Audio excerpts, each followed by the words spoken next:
I'm working on this 1961 wheel horse, model 401.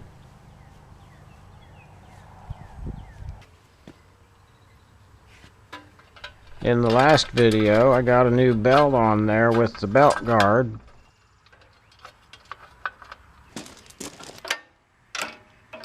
That all looks like it should work good.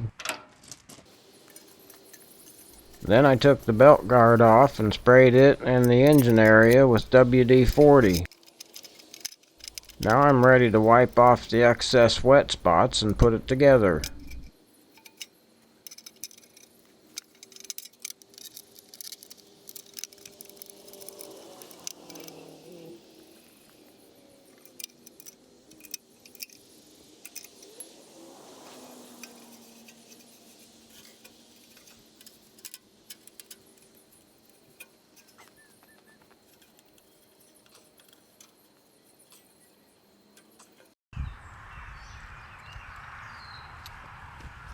Now I need to adjust this brake linkage. I backed it off so I could get the belt on.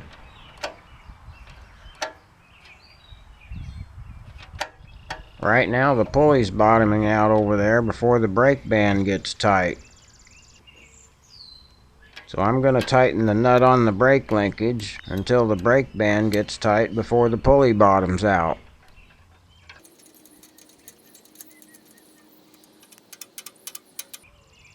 That should be it. If you push the pedal most of the way down, the belt should disengage. And when you push the pedal all the way down, you'll be applying the brake.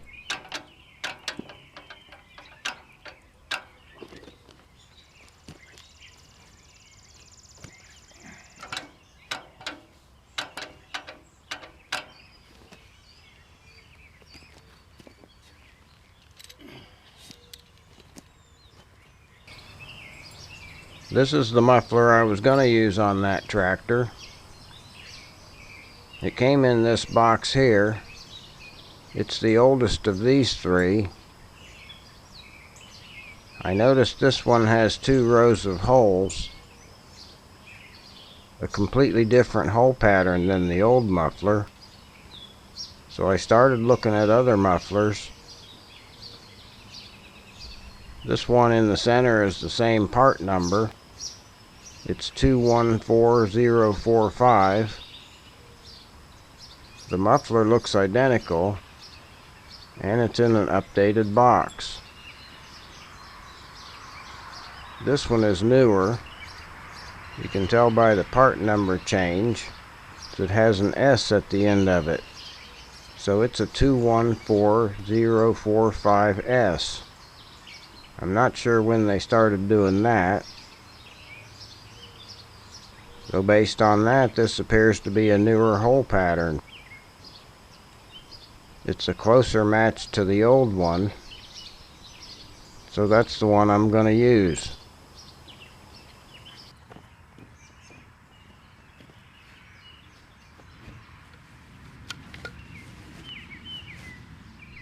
I'm ready to put some gas in this thing.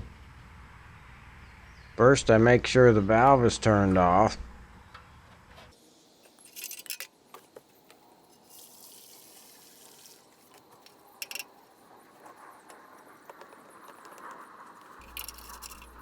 If everything's working right, the fuel should start flowing when I turn on the valve. If the fuel bowl gasket's gonna leak, it'll happen when the fuel bowl fills up.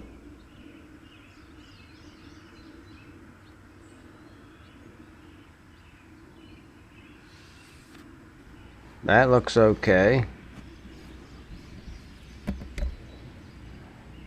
Now if the needle valve don't shut off when the carburetor fills up, fuel might leak from around the bowl gasket.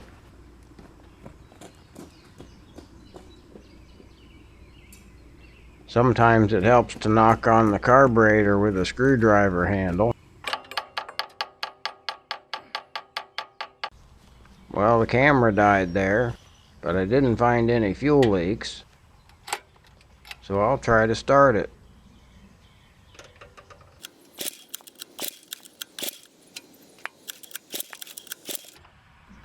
That's not working too well. Seems like it should be getting gas the way the fuel bowl filled up and stopped flowing after a bit. So now I want to check the spark. Okay, here's my spark checking rig. I made that a while back so I don't have to fiddle around finding a good ground connection.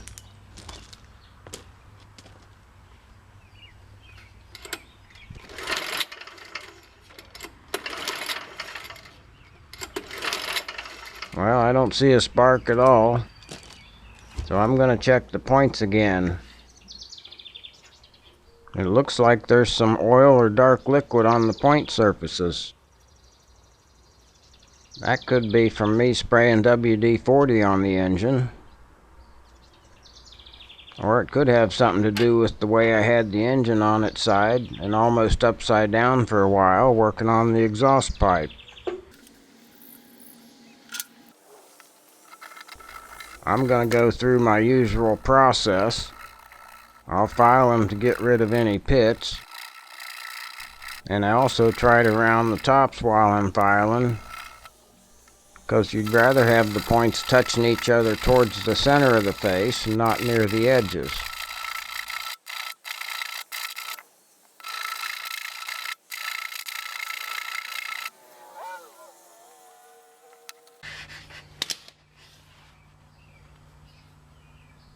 If I push and pull on this terminal, it moves a little bit on the wire. That's a possible bad connection, so I'm going to recrimp it.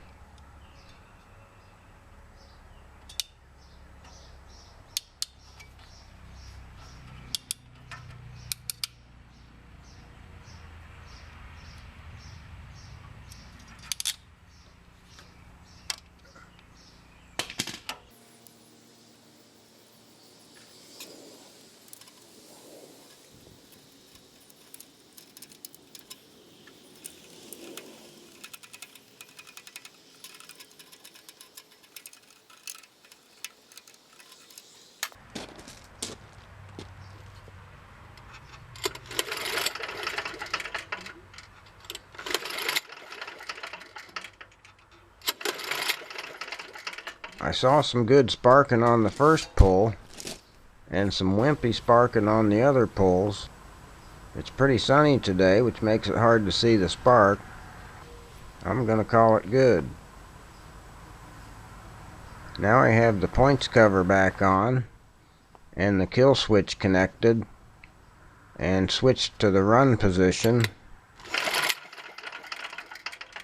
That's still sparking. I'm going to turn the gas on.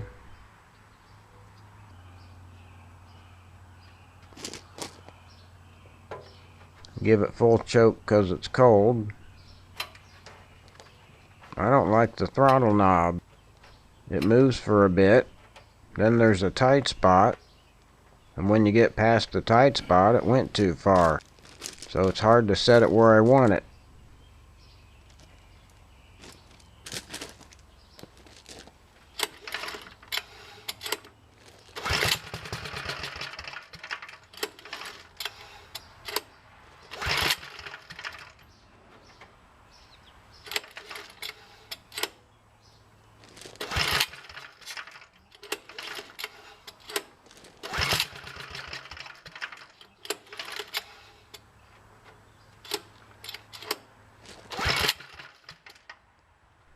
That's not working. I have an oil can with gasoline in it, and I'm squirting some gasoline into the spark plug hole. I didn't notice that would be totally hidden from the camera. Then I'll put the spark plug in and try to start it.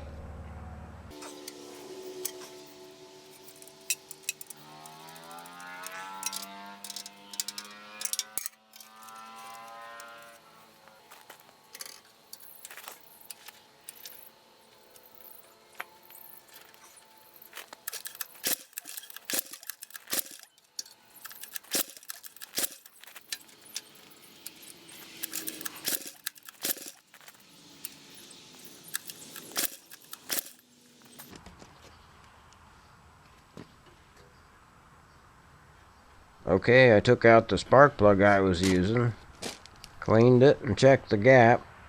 When I tried it in the test mount, it sparked better than the new one I was showing. Now I'm ready to try it again.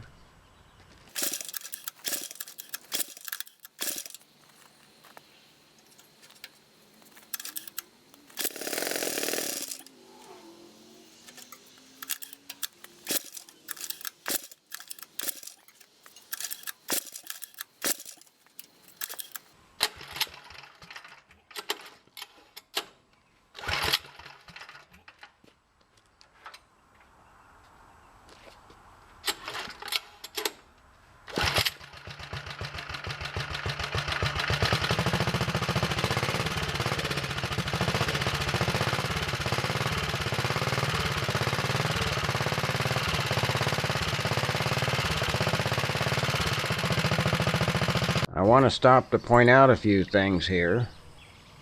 The last thing I did before it started was to push in the choke to the run position and push in the throttle to the idle position.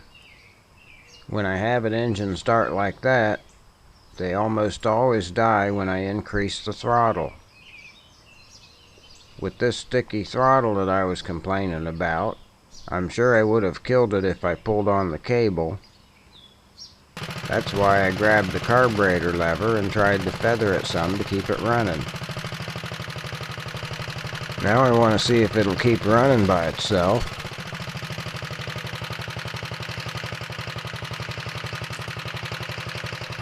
Since I don't trust it yet, I'm going to turn up the idle a little bit.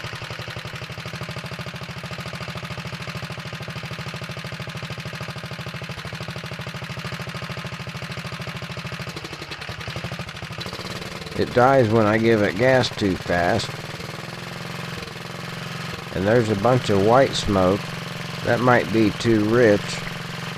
I'm going to turn the main jet in a little bit.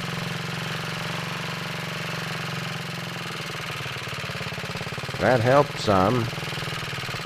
It sped up as I turned the main jet in, and I slowed it down with the throttle lever while that was happening.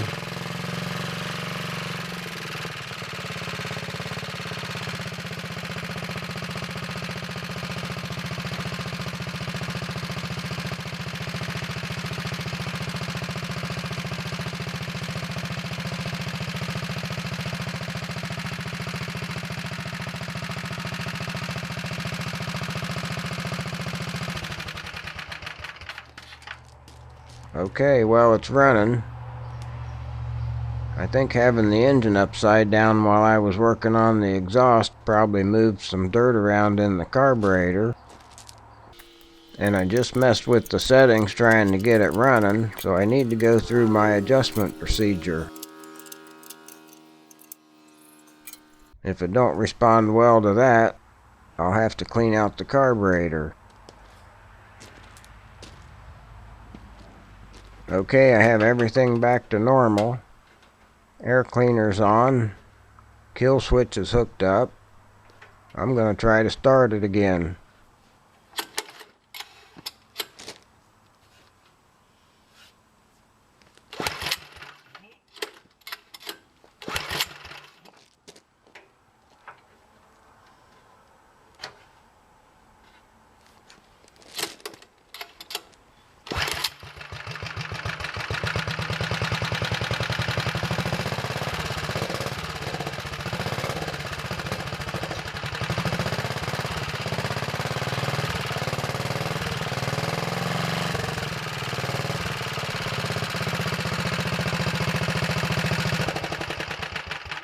Once again, it started with no choke, and the throttle was at idle position, and it dies when you give it gas.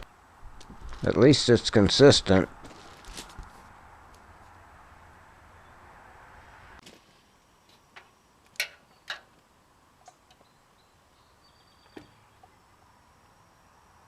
I'm going to turn each mixture screw in, count the turns, and put them back where they were, just so I'll know what the current setting is.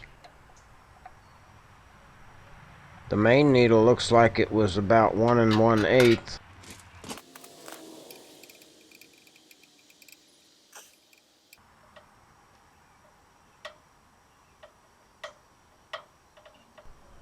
And the idle needle looks like it was about 2 1/4. The plan is to start it and adjust the carburetor. I know it's not running right yet. First I'll treat it like a normal engine, with the throttle about halfway. And the choke on.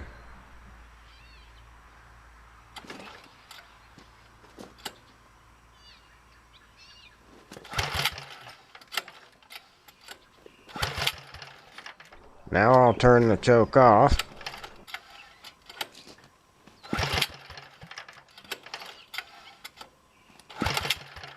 Then I'll push the throttle into idle position. This is how it started last time. But I have to keep it running by giving it a tiny amount of throttle to bring the speed up slowly.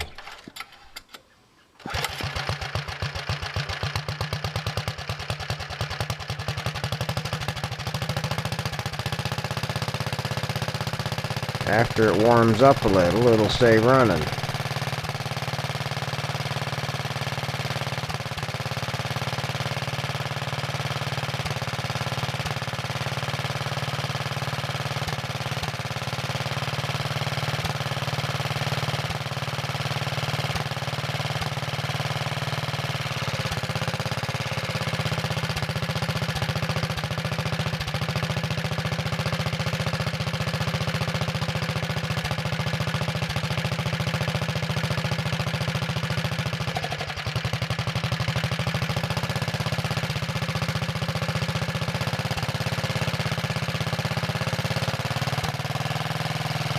Now I want to have the engine running at medium to high speed to adjust the main jet.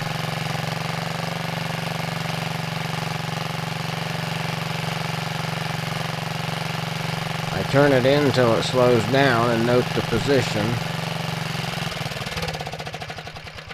It's supposed to recover when I turn it back out again, but it died. So I'll try it again. But this time I'll turn the screw out first.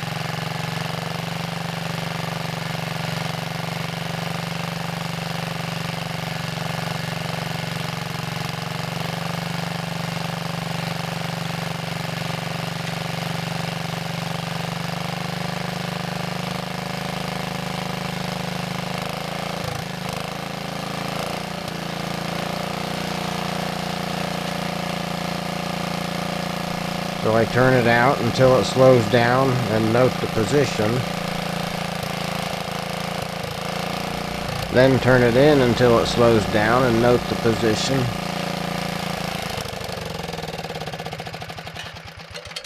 It dies when I turn it in, but you can still note the position. And set the screw about halfway between those points.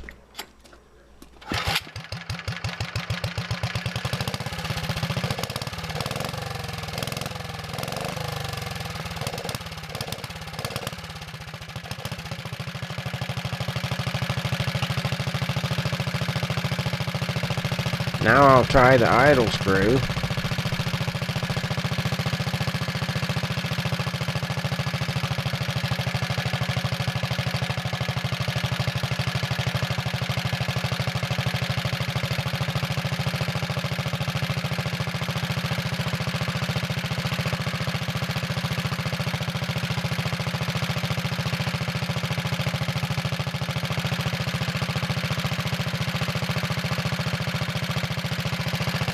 That one acts a lot more normal. I can turn it out until it slows down and turn it in until it slows down and put it about halfway between those two positions. One screw can affect the other, so I'm going to try the main screw again. That's running a little faster than it needs to for this.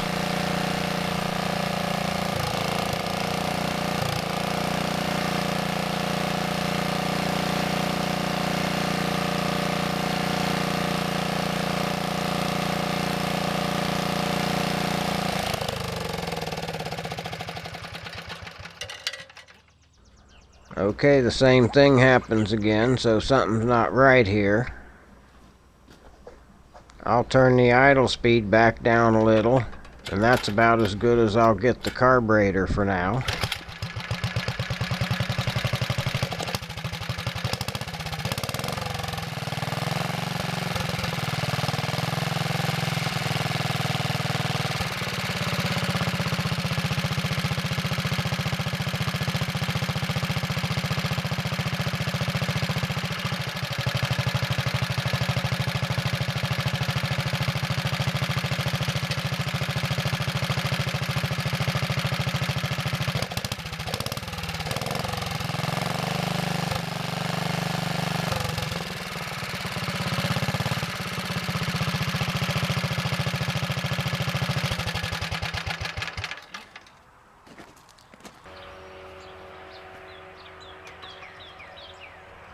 I have it all back together again, and I'm going to see if it'll work.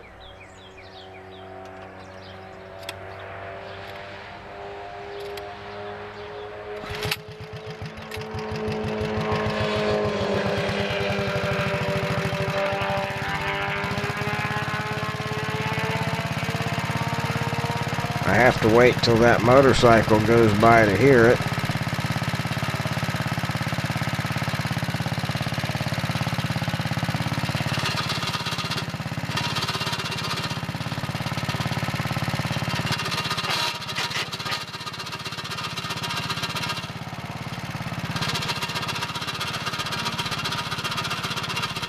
Okay, that's not good.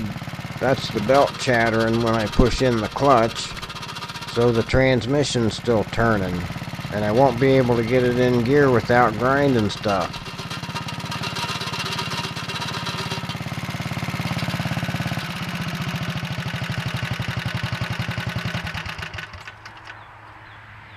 Alright, so much for that idea.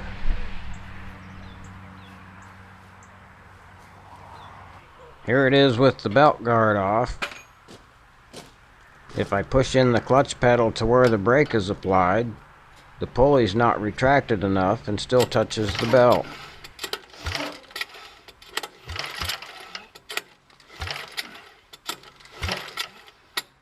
I adjusted the brake linkage so the brake would work, but that pedal also controls the clutch. This nut near the brake band sets the amount of travel between when the brake is engaged and when the belt is engaged. Both have to happen, but there has to be enough travel for the pulley to get away from the belt.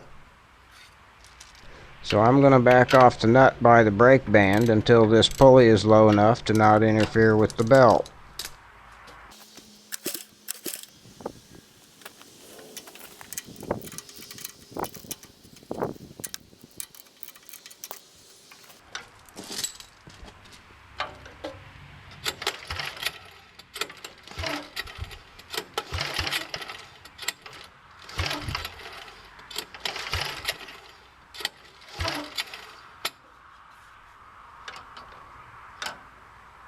Now that the total travel is set, looking from this side, here's the two positions.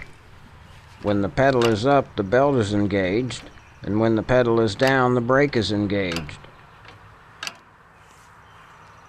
This adjustment down here at the end of the long rod is only for operator comfort.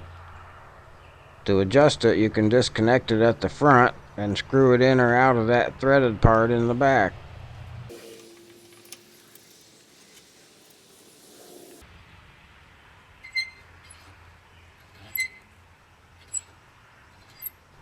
Hey, that's squeaking there. I'll have to get some oil on that. Now I'll just work it in and out to get the oil in there.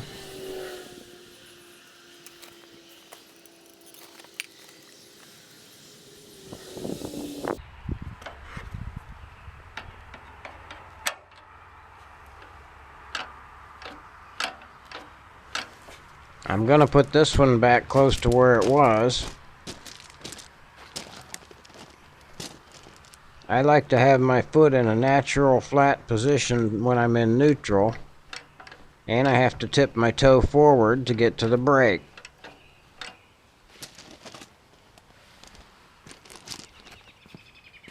So adjust this rod until you like the brake engaged or pedal down position, and there is no other adjustment for the pedal upward position. That's dictated by the belt and actually changes over time. Your pedal will rise a little bit as the belt wears in over time.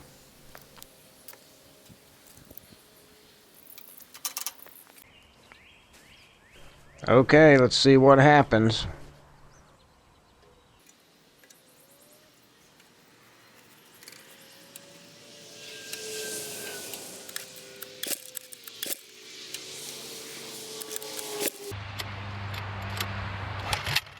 I'm going to hold the clutch pedal down to take the belt drag off the engine.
It sounds okay. It still smokes a bunch.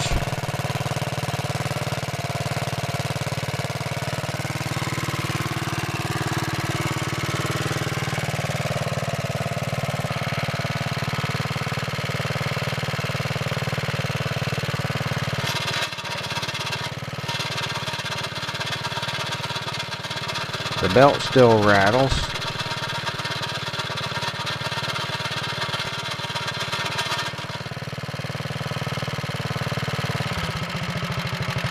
Maybe if I turn it down to idle.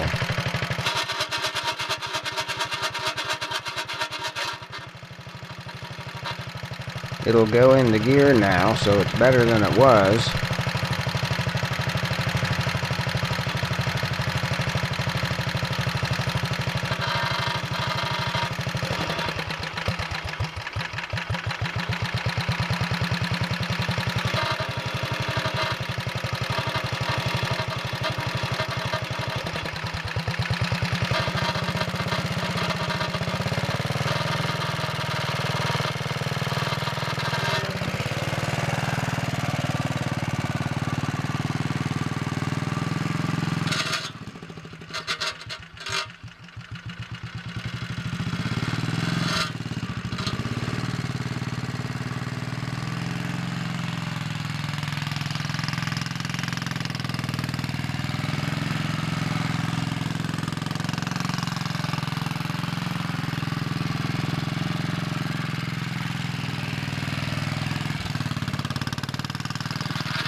If it's in gear when you stop, you can put it in neutral and it don't chatter.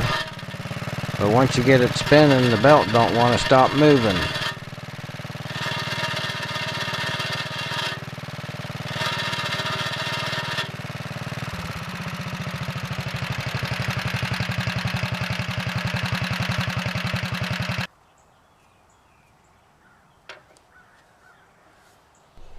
Here's what that pulley looks like. You can see it's not near the belt when the pedal's depressed. It appears to be adjusted properly, but it doesn't work right.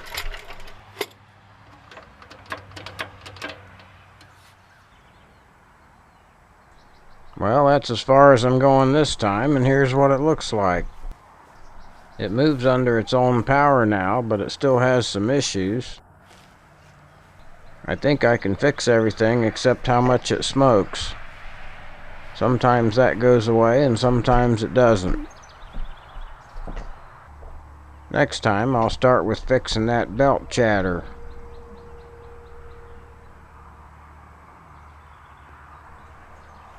Alright, that's it.